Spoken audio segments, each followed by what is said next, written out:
દેવી શક્તિને જેમ તેમ ના સમજશો તમે.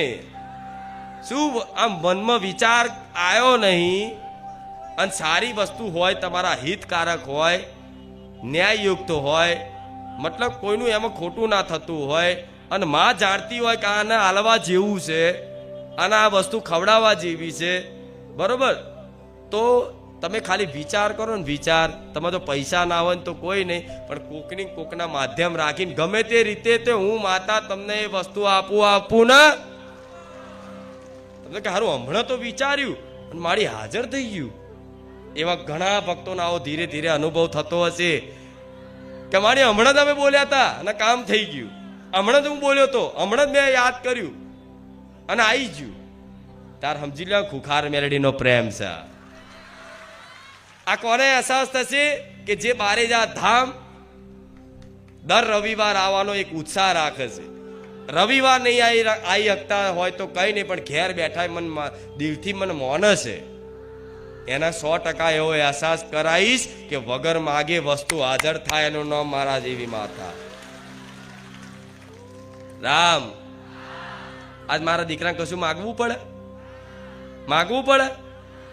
અરે એના ચપ્પલ હું કોકના સપનામાં જઈને લઈ આવું છું. એની આ ઘડિયાળ હોય તે પહેરવાની હું માતા સપનામાં જઈને લઈ આવું છું. ઘડિયાળ હાલજે.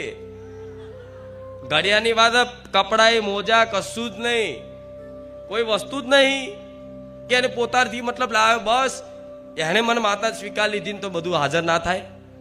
હું ગમે તે ભક્તના સપનામાં જઈને તે કંઈક ને કંઈક મિષ્ઠાન હોય તે મંગાવું છું. મારો દીકરો તો કંઈક ખાવાની ઈચ્છા નહીં કરતો કે મારે આ ખાવું છે, પણ અહીંથી રવિવાર પૂરો થાય ને એટલે 56 જાતના ભોજન પેશ કરું કે લે દીકરા શું ખાવું છે બોલ.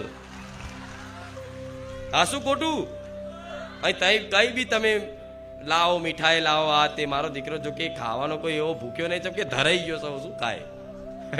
કહેવાની વસ્તુ મારો પ્રેમ એટલો બધો મળી ગયો કે એ વસ્તુ મતલબ કોઈ માગ ના કરે છતાંય તે દરરોજ હું પેશ કરું કે લે દીકરા શું ખાવું બોલ, આ ખાઈશ, આ ખાઈશ, આ ખાઈશ.